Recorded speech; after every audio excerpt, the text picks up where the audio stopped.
Hello everyone, my name is Ghanshyam Saini and you are watching me on YouTube channel Chemistry धाम। हम पढ़ रहे हैं कक्षा 12 का इलेक्ट्रोकेमिस्ट्री और कक्षा 12 के इलेक्ट्रोकेमिस्ट्री में आज अपन पढ़ने वाले हैं स्टैंडर्ड वेस्टर्न सेल। ठीक है, इससे पहले अपन ने पढ़ लिया है इलेक्ट्रोलाइटिक सेल और इलेक्ट्रोकेमिकल सेल। अब देखिएगा इस नए सेल की जरूरत क्यों पड़ी। सबसे पहले तो अपन इसकी जरूरत क्यों पड़ी पहले ये पढ़ते हैं और उसके बाद में इसका कंस्ट्रक्शन पढ़ेंगे और तत्पश्चात इसकी अभिक्रियाएं पढ़ेंगे। कक्षा 12 में इसका डायग्राम आता है, साथ ही साथ इसके बारे में बहुत बार पूछा भी जाता है। तो लीजिए अपन शुरू करते हैं। सबसे पहले अपन देखते हैं कि भाई इस सेल की जरूरत क्या पड़ी कि अपने को ये सेल अलग से पढ़ना पड़ रहा है, अलग से बनाना पड़ा। भाई अपन ने इलेक्ट्रोलाइटिक सेल पढ़ लिया जो क्या कर रहा था, जो इलेक्ट्रिकल एनर्जी को केमिकल एनर्जी में कन्वर्ट कर रहा था। दूसरा अपन ने पढ़ा इलेक्ट्रोकेमिकल सेल जिसमें अपन ने डेनियल सेल को एग्जांपल के रूप में लिया था, जिंक और कॉपर वाला, और उसमें अपन ने पढ़ा था कि भाई यह केमिकल एनर्जी को इलेक्ट्रिकल एनर्जी में चेंज कर रहा है। फिर ये एक नए सेल की क्या जरूरत पड़ गई, तो यहां पर देखिएगा इसका काम भी क्या है, केमिकल एनर्जी को इलेक्ट्रिकल एनर्जी में ही कन्वर्ट करना है, यानी यह भी क्या है, एक इलेक्ट्रोकेमिकल सेल है। ठीक है, लेकिन उसकी तुलना में ज्यादा स्टैंडर्ड है, उसकी तुलना में ज्यादा अच्छा माना जाता है। इसे क्यों माना जाता है, इसके पीछे रीजन है, कारण है। तो इसकी जरूरत क्यों पड़ रही है मैं वो रीजन बता रहा हूं। देखिएगा अपन ने डेनियल सेल के एग्जांपल से अपन सीखते हैं इसको। भाई अपन डेनियल सेल यूं बनाते हैं, जिंक का इलेक्ट्रोड किसमें डिप कराते हैं, ZnSO4 के सॉल्यूशन में। तो ये हो गया ZnSO4 और ये हो गया जिंक का इलेक्ट्रोड। ये कॉपर का इलेक्ट्रोड हो गया और इसे डिप करवाते हैं CuSO4 के सॉल्यूशन में। यहां एक्चुअली होता क्या है, जब अपन इनका कनेक्शन करवा देते हैं, यहां सोल्ट ब्रिज लगा देते हैं, उस स्थिति में यहां देखिएगा क्या होता है, Zn एटम है वो Zn2+ आयन के रूप में सॉल्यूशन में आना शुरू हो जाता है। यहां पर जो सॉल्यूशन के Cu2 पॉजिटिव थे वो इलेक्ट्रोड पर जाकर के डिपॉजिट होने लग जाते हैं। इसका मतलब यहां मैं जो समझाना चाह रहा हूं, पहली कमी बता रहा हूं इलेक्ट्रोकेमिकल सेल की, कि इलेक्ट्रोकेमिकल सेल में अपन इसको ज्यादा प्रीफर क्यों करते हैं, वेस्टर्न सेल क्यों बनाया गया, क्योंकि इलेक्ट्रोकेमिकल सेल या डेनियल सेल में कुछ एक कमियां रह गई थी। उन कमियों को दूर करते हुए एक नया सेल बनाया गया और उसकी क्या खासियत रही वो भी अपन पढ़ेंगे, क्योंकि इसकी कमियां रहेंगी, इसमें सुधार देंगे वो उसकी खास बात रह जाएगी। तो पहली कमी क्या है, यहां देखिएगा इसी के एग्जाम्पल से अपन सीख रहे हैं। पहले यहां पर देखिएगा इस इलेक्ट्रोड के आसपास का जो एरिया था उस एरिया में सांद्रण में परिवर्तन हो रहा है, यानी कंसंट्रेशन क्या है, चेंज हो रही है। भाई यहां पर देखिए पहले ZnSO4 था, अब किसके आयन बढ़ रहे हैं, यहाँ Zn2 पॉजिटिव आयन बढ़ते जा रहे हैं। इसका मतलब इलेक्ट्रोडों के आसपास का क्षेत्र, कॉपर के इलेक्ट्रोड में क्या है, कॉपर आयन है वो इस पे डिपोजिट हो रहे हैं। इसका मतलब सॉल्यूशन में कौन बढ़ रहा है, सल्फेट आयन। यहाँ SO4 2 नेगेटिव और यहाँ Zn2 पॉजिटिव आयन बढ़ते चले जा रहे हैं। इसका मतलब इनका जो कंस्ट्रक्शन है, जो सांद्रता है वह परिवर्तित हो रही है। क्लियर हो रही है बात परिवर्तित हो रही है ना, स्थिर थोड़ी है। जब सांद्रता परिवर्तित हो रही है इसका मतलब जो इसका सेल पोटेंशियल अपन ने निकाला था 1.1 वोल्ट निकाला था ना, डेनियल सेल का जो सेल पोटेंशियल होता है वो 1.1 वोल्ट अपन ने निकाल लिया था, पीछे की क्लास में अपन ने पढ़ा है। यह सेल पोटेंशियल अब स्थिर नहीं रह पाएगा। क्यों, क्योंकि सांद्रताएं परिवर्तित हो रही हैं, यानी केमिकल जो बैलेंस है वो चेंज हो रहा है यहाँ पर। और अपन क्या कर रहे हैं, केमिकल से इलेक्ट्रिकल बना रहे हैं। इसका मतलब यदि इसमें परिवर्तन होगा तो इसके मान में भी, सेल विभव के मान में भी परिवर्तन होगा और यह वैल्यू क्या धीरे धीरे घटती चली जाती है। पहली चीज हो तो यहां पर यह रहा कि भाई नंबर 1 सबसे बड़ी कमी क्या है इसमें, कि भाई सांद्रता जो इलेक्ट्रोड के निकट है वो सांद्रता में परिवर्तन हो रहा है, सांद्रता परिवर्तित हो रही है। पहली चीज, सांद्रता परिवर्तित होगी तो सेल विभव क्या स्थिर होगा, नहीं। तो सेल विभव स्थिर नहीं होता, सेल विभव क्या रहेगा, स्थिर नहीं रह पाता। ठीक है ना, यानी जो भी सेल पोटेंशियल इसका निकलेगा उसके मान में धीरे धीरे कमी हो जाती है। दूसरी चीज, क्या इस जिंक इलेक्ट्रोड को अपन ऐसा कोई मटेरियल दे रहे हैं कि वो इस जिंक इलेक्ट्रोड को वापस वैसा का वैसा कर दे, यानी सीधी बात ये कि ये रिएक्शन कब तक चलेगी, जब तक ये जिंक रोड जिंदा है तब तक चलेगी। यही है ना। इसमें जब CuSO4 जिंदा है तब तक चलेगी। जब मान लो कॉपर सल्फेट, कॉपर के आयन सारे खत्म हो गए तो इस पे जमा ही होना बंद हो गई, इसका मतलब प्रोसेस बंद हो गई, अपचयन बंद हो गया। जब ये जिंक रोड है ये पूरी की पूरी नष्ट होकर के किसमें, भाई जिंक जितने भी मेटल थे, मेटल आयन हैं, जितने भी एटम हैं जिंक के, वो सारे के सारे मेटल आयन के रूप में आ गए सॉल्यूशन में। तो ये जिंक रोड तो धीरे धीरे नष्ट हो जाएगी ना, बारीक होती है तो भाई टूट रहा है ना, इससे तो जिंक आयन इसमें आ रहा है, तो धीरे धीरे ये बारीक होती चली जाएगी। इसका मतलब क्या इलेक्ट्रोड पुनरुत्पादनीय है, या जो हाफ सेल है वो पुनरुत्पादनीय है, यानी फिर से बन रहा है क्या, नहीं बन रहा। भाई जिंक रोड टूट गई सो टूट गई, वापस तो नहीं जिंक रोड नहीं बन रही, इसमें अपने आप तो नहीं बन रही, तो यहां पर ये पुनरुत्पादनीय नहीं है, पुनरुत्पादनीय नहीं होता। ओके चीजें, तो यहां देखिए एक से मैंने आपको कितनी 3 चीजें बता दी हैं। पहली चीज, इलेक्ट्रोडों के आसपास के निकटवर्ती क्षेत्र में सांद्रण में परिवर्तन होता है, ठीक है। सांद्रण में परिवर्तन होने से सेल का जो सेल पोटेंशियल है वो स्थिर नहीं रह पाता, वो भी परिवर्तित होता है, कम होता चला जाता है। और तीसरी चीज, चूंकि ये इलेक्ट्रोड है ये पुनरुत्पादनीय नहीं है, या फिर मैं यूं कहूं हाफ सेल पुनरुत्पादनीय नहीं है, यानी वापस नहीं बन रहा है, ये धीरे धीरे नष्ट ही होता चला जा रहा है। फलस्वरूप ये तब तक काम करता है जब तक कि ये इलेक्ट्रोड जिंक की इलेक्ट्रोड है और CuSO4 में कॉपर आयन है। जब इधर से कॉपर सल्फेट से कॉपर आयन सारे खत्म हो गए, ये जिंक छड़ खत्म हो गई, तो विद्युत का चालन समाप्त हो जाएगा। क्लियर होगी बात। पहली चीज तो रही अपनी ये। दूसरी चीज, अब देखिए ये कमी है, इन कमियों को ही अपन दूर करेंगे। सेकंड नंबर देखिएगा क्या है। सेकंड नंबर, सेल अनुत्क्रमणीय प्रकृति का है, उत्क्रमणीय प्रकृति का नहीं है। यानी यही बात होगी, पुनरुत्पादन वाली इसी बात होगी ना, यानी इसकी नेचर कैसी है, अनुत्क्रमणीय। इसका मतलब क्या हुआ कि भाई जिंक मेटल जो रोड है उससे Zn2 पॉजिटिव आए तो यहां रहे, लेकिन ऐसी कोई प्रोसेस नहीं है कि वापस Zn2 पॉजिटिव जुड़ करके जिंक मेटल का निर्माण करते हैं, ऐसी कोई प्रक्रिया नहीं हो पा रही है। यदि ऐसी प्रक्रिया हो जाती तो अपने आप इस पुनरुत्पादनीय भी हो जाता है। इसका मतलब सेल क्या है, अनुत्क्रमणीय प्रकृति का होता है। 2 चीजें होगी। तीसरी चीज देखिए, जब ये प्रोसेस चलती है तो मैं क्या कर रहा हूं, स्पॉन्टेनियस प्रोसेस है, स्वतः चलता है, यानी डेल्टा जी का मान क्या होता है, नेगेटिव होता है। इसका मतलब सेल कार्य करता है, सेल कार्य करेगा तो इलेक्ट्रिकल एनर्जी में कन्वर्ट होगा, लेकिन इसके साथ ही साथ यह गर्म भी होता है, यानी इसके ताप गुणांक का मान क्या होता है, उच्च होता है। तो ताप गुणांक क्या होगा, ज्यादा होता है, अधिक होता है, ताप गुणांक का मान अधिक होता है, ठीक है। मैं इसको अधिक लिख देता हूं। और लास्ट, इससे जो सेल विभव मापा जाएगा वो किससे मापते हैं अपन, वोल्टमीटर से अपन नहीं माप सकते, ये कमी है इसकी। भाई वोल्टमीटर से अपन नहीं मापते, और किससे मापते हैं भाई अपन, विभव मापी से। ये बताया हुआ मैंने, सेल विभव और विभवांतर जब मैंने आपको पढ़ाया था उस समय मैंने इसको आपको डीपली पढ़ाया था कि वोल्टमीटर कैसे इसका एक्यूरेट रीडिंग नहीं दे पाता, क्योंकि वो खुद भी एनर्जी लेता है काम करने के लिए, जबकि विभवमापी को क्या है, एनर्जी दूसरा सेल प्रदान करता है, तो दूसरे सेल से एनर्जी लेकर के वो इसकी जो कैलकुलेशन है सेल विभव वो आसानी से कैलकुलेट कर देता है शुद्ध रूप से, ठीक है। तो ये कमियां रही कौन से सेल की, जो इलेक्ट्रोकेमिकल सेल पढ़ रहे हैं उसमें ये कमियां हैं। मानक वेस्टर्न सेल इन कमियों को दूर करते हुए सेल बनाया गया है। जो भी इलेक्ट्रोकेमिकल सेल में कमियां रह गई उन कमियों को दूर करते हुए एक नया सेल बनाया गया जिसका नाम है स्टैंडर्ड वेस्टर्न सेल। इसे कैडमियम सेल के नाम से भी जानते हैं, ठीक है। Cadmium cell standard western cell में क्या रहेगा, पहली चीज ये बस ये कमियां हैं, ये इसके प्लस कर देंगे अपन।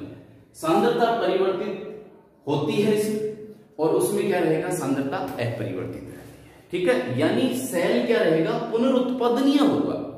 सांद्रता अपरिवर्तन का मतलब क्या रहेगा कि जो आसपास का एरिया है उसमें वो सांद्रता मेंटेन रहती है ताकि सेल विभव स्थिर रहे, ठीक है। तो सांद्रता मेंटेन रहेगी तो सेल विभव का मान भी क्या हो जाएगा, स्थिर हो जाएगा, यानी सेल क्या होगा, पुनरुत्पादनीय होगा। क्लियर बात। देखिए मानक वेस्टर्न सेल की खास बात बता रहा हूं। दूसरी चीज, सेल क्या होगा, जब पुनरुत्पादनीय होगा इसका मतलब अनुत्क्रमणीय प्रकृति का होगा। स्थिर सेल विभव दे रहा है तो यहां ये अनुत्क्रमणीय है, तो वो कैसा होगा, मानक वेस्टर्न सेल उत्क्रमणीय प्रकृति का। तीसरा, ताप गुणांक का मान उसका बहुत ही कम होता है, बहुत कम ताप गुणांक होता है। तो ये तीन जो मुख्य कमियां हैं, इन तीन मुख्य कमियों को दूर करते हुए मानक वेस्टर्न सेल बनाया गया है। तो अपन देखते हैं अब मानक वेस्टर्न सेल की संरचना, मानक वेस्टर्न सेल होता क्या है और उसमें एनोड और कैथोड किस प्रकार से कार्य करते हैं और उनकी अभिक्रिया क्या होती है। तो मानक वेस्टर्न सेल देखिए क्या होता है कि कांच की एच आकार का पात्र होता है। देखिए बना रहे हैं अपन यहां पर इसका डायग्राम, कांच का एक एच आकार का, जो इंग्लिश अल्फाबेट होता है उसका एच बना लेते हैं अपन, ये भी ठीक है। ये बन गया साहब इंग्लिश का एच, और इधर ये हो गया, क्लियर। ये लेफ्ट साइड है और ये राइट साइड है। कांच के एच आकार का पात्र होता है जिसमें एक तरफ मैंने लेफ्ट लिख दिया है, एक तरफ मैंने राइट लिख दिया है, बायां भाग हो गया और दायां भाग हो गया, ठीक है। अब इन दोनों के नीचे, दोनों जो इस एच आकार के नीचे के जो सिरे हैं, इनमें प्लेटिनम छड़ को, प्लेटिनम वायर है उसको फ्यूज कर दिया जाता है। यानी कनेक्शन कहां से करेंगे अपन, कनेक्शन नीचे से करेंगे, क्लियर है बात। अभी बात करेंगे एनोड कौन होगा, कैथोड कौन होगा। इसे कैडमियम सेल के नाम से जानते हैं, यानी इसमें कैडमियम मरकरी सेल भी कहा जाता है। यानी कैडमियम का होगा इसमें, कैडमियम और Hg2SO4 कैलोमल जिसको अपन कह रहे हैं। कैलोमल को प्रोसेस बताया मैंने, कैलोमल इलेक्ट्रोड किसे कहते हैं, Hg प्लस Hg2SO4। कैडमियम और मरकरी में से कौन इलेक्ट्रोकेमिकल सीरीज में ऊपर आता है, कैडमियम आता है। तो कैडमियम का होगा ऑक्सीडेशन और इसका होगा रिडक्शन। तो यहां देखते हैं अपन, सबसे पहले क्या करते हैं, राइट वाला जो भाग है, राइट वाले भाग में अपन ने क्या लिया, यहां पर नीचे प्लेटिनम वायर फ्यूज कर दिया है, मैं लिख देता हूं प्लेटिनम वायर, ये इधर और ये इधर, ठीक है। और इसके नीचे वाले भाग में अपन ने भर दिया है यहां पर कैडमियम अम्लगम। अब देखिए ये अम्लगम क्या होता है, तो अम्लगम क्या होता है, किसी रिएक्टिव मेटल के साथ में Hg मिला दिया जाता है, मरकरी मिलाते हैं तो उस मेटल का अम्लगम बन जाता है। तो इसको अपन ने क्या नाम दिया, कैडमियम अम्लगम हो गया। तो CdHd, यानी Cd मिला हुआ है Hg में, और यहां कैडमियम की मात्रा कितनी है, 12.5%। कैडमियम की मात्रा कितनी ली है, 12.5% यहां पर कैडमियम है, और साथ में है इसके साथ में मरकरी, ठीक है। मैं राइट वाले पोर्शन की बात कर रहा हूं, नीचे अपन ने प्लेटिनम वायर फ्यूज किया है और उसके ऊपर थोड़ी मात्रा में अपन ने कैडमियम अम्लगम डाल दिया है जिसमें कैडमियम की मात्रा है 12.5%। इसके ऊपर अपन भरते हैं कुछ मात्रा में कैडमियम सल्फेट का सोल्ट। थोड़ा क्रॉस लाइन से दिखा देता हूं, ये cadmium sulphate H/3H2O, cadmium sulphate H/3H2O, ये लवण भर दिया जाता है, यानी यहां पर ये सोल्ट भर दिया जाता है। कौन सा भरता है, CdSO4 8/3H2O। इसका मतलब क्या होता है, 8/3H2O का, इसका मतलब 3 गुणा ये है 8 गुणा ये, यानी इसको क्यों लिख सकते हैं 3CdSO4.8H2O। इसका मतलब क्या होगा कि भाई कैडमियम सल्फेट के 3 मोल और H2O के 8 मोल। तो अपन ने इसको 1 मोल के हिस्से में कितना आया, 8/3 कर दिया अपन ने इसको सीधा। तो ये भर देते हैं अपन यहां पर इसके ऊपर, और इसके ऊपर फिर भर दिया जाता है सैचुरेटेड कैडमियम सल्फेट का सॉल्यूशन, CdSO4 का सैचुरेटेड सॉल्यूशन, संतृप्त, इसके ऊपर भर दिया जाता है। क्लियर हो गई बात, यहां तक कोई दिक्कत नहीं है। तो राइट वाले के बाद में अब अपन लेफ्ट वाले की चर्चा कर लेते हैं। भाई राइट वाले में क्या क्या बना है, सबसे नीचे तो दोनों में प्लेटिनम वायर फ्यूज है।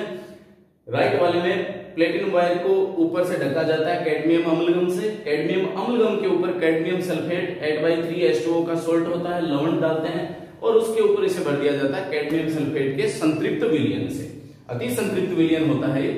चलिए इसके बाद में जब अपन लेफ्ट वाले की बात करते हैं तो इसके नीचे वाले सिरे पर डालते हैं अपन, यहां डाल देते हैं अपन मरकरी, Hg भर देते हैं, ठीक है।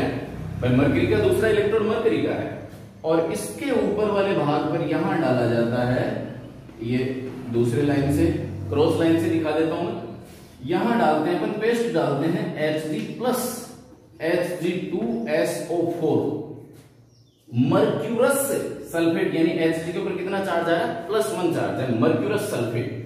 इसे अपन क्या कहते हैं, कैलोमल कहते हैं ना भाई,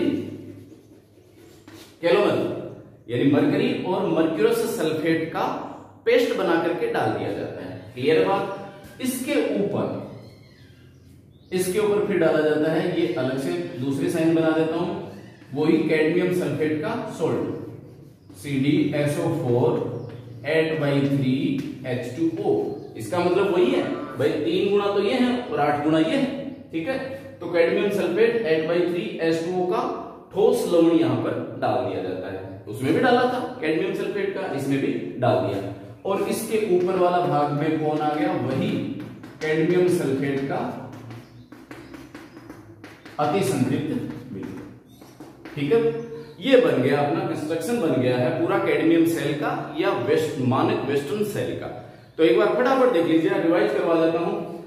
कांच के एच आकार की नलिका होती है, जिसके नीचे के दोनों सिरों पे क्या हो जाता है, प्लेटिनम वायर फ्यूज करवा देते हैं। राइट साइड में कैडमियम अम्लगम भरते हैं और उसके ऊपर कैडमियम सल्फेट का लवण भर देते हैं। लेफ्ट साइड में अपन क्या करते हैं, मरकरी डालते हैं, मरकरी के ऊपर मरकरी प्लस मर्क्यूरस सल्फेट यानी पेस्ट बना देते हैं दोनों का, जिसे अपन कैलोमल कहते हैं। कैलोमल डाल देते हैं, कैलोमल के ऊपर वही कैडमियम सल्फेट का लवण, ठोस लवण डालते हैं और इन दोनों के सिरों के ऊपर इसे भर दिया जाता है, कैडमियम सल्फेट के संतृप्त विलयन से भर दिया जाता है। क्लियर होगी बात। यहाँ पर ये रहा कंस्ट्रक्शन, सीधा पूछा जाता है, स्ट्रक्चर बनाइए, इसकी संरचना बनाइए, इसमें क्या क्या होता है, क्या क्या नहीं, ठीक है।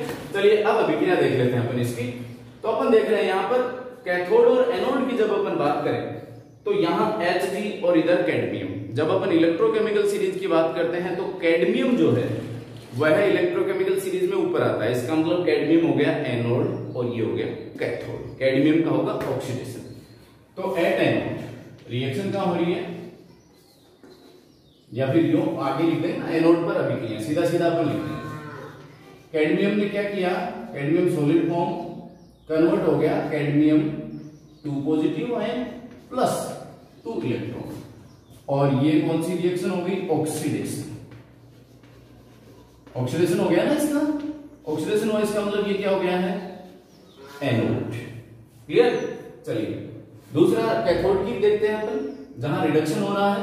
तो यहां मर्क्यूरस सल्फेट लेते हैं अपन Hg2SO4, यह 2 इलेक्ट्रॉन एक्वायर करता है। मैं कह रहा हूं Hg के ऊपर एक पर एक प्लस है ना, मर्क्यूरस फॉर्म में मर्क्यूरिक नहीं है, Hg प्लस है मर्क्यूरस है, Hg2 प्लस है मर्क्यूरिक है, ठीक है।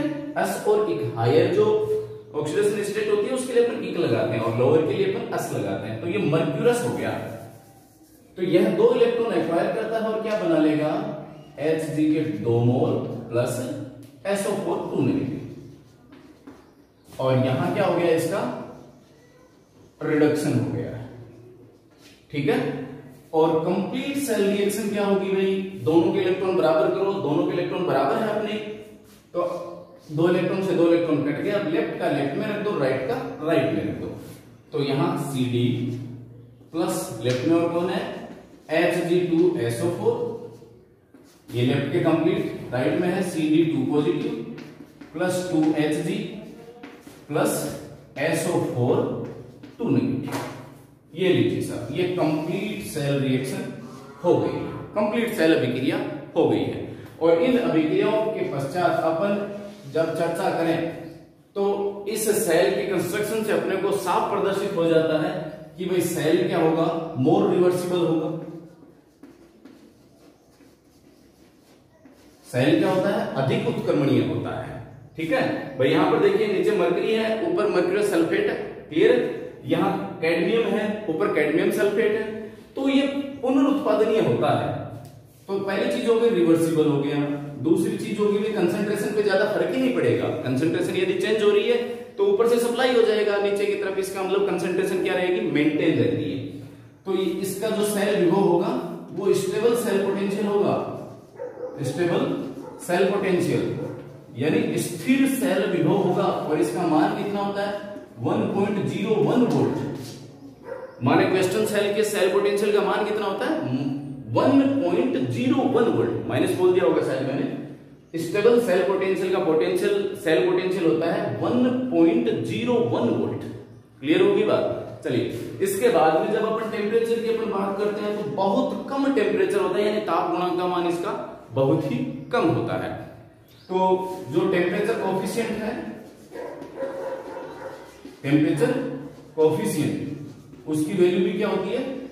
वेरी वेरी लो, है ना। टेम्परेचर कोफिशिएंट बहुत बहुत बहुत कम होता है इसका, और ये मान होता है -0.00005 वोल्ट प्रति केल्विन के बराबर होता है। कितने पे? तो यहां पर ये रहा 298 केल्विन के ऊपर अपन ने सेल के स्ट्रक्चर पढ़ी। सेल के स्ट्रक्चर के साथ ही साथ में अपन ने पढ़ा कि भाई 298 केल्विन के ऊपर इसका जो सेल पोटेंशियल होगा उसका मान कितना होगा? 1.01 वोल्ट होगा। ये रहेगा। तो आज का रहा अपना टॉपिक स्टैंडर्ड वेस्टर्न सेल। अब मैं बार बार आपको कह रहा हूं कि इलेक्ट्रोकेमिस्ट्री अपने अंतिम चरण की तरफ चल रही है, जिसमें अपने को सेल पढ़ने हैं। केवल सेल बचा हुआ इसमें, बाकी सारा का सारा इलेक्ट्रोकेमिस्ट्री का पोर्शन खत्म हो चला है। इसलिए आप लेक्चर 1 से शुरू करते हुए अंतिम चरण की तरफ चलते चले जाइएगा, क्रम से चलिएगा, सारे के सारे लेक्चर देखिएगा, एक दूसरे से जुड़े हुए हैं। ऐसा दूसरी चीज, अक्सर बच्चों को देखा जाता है कि बीच में से यहां शुरू कर दिया, फिर ये तो आता है, थोड़ा सा आगे खिसक जाते हैं, तो उसको आगे स्क्रॉल कर लेते हैं, बीच में पता नहीं कौन सा ज्ञान बांट गया मैं, तो वो तो अपने से मिस हो गया। तो यहां पर मैं बार बार कहता हूं कि जो वीडियोज बनाए जाते हैं बहुत ही शॉर्ट टाइम के बनाए जाते हैं, इसलिए इस शॉर्ट टाइम में आपको अधिक से अधिक अच्छा से अच्छा मैटर देने का प्रयास किया जाता है। तो बिल्कुल स्क्रॉल ना करें, शुरू से अंत तक कंटिन्यू देखें वीडियो को, और बिल्कुल आप तैयारी जारी रखिएगा, पढ़ते रहिए आप केमिस्ट्री धाम के साथ में। जय हिंद।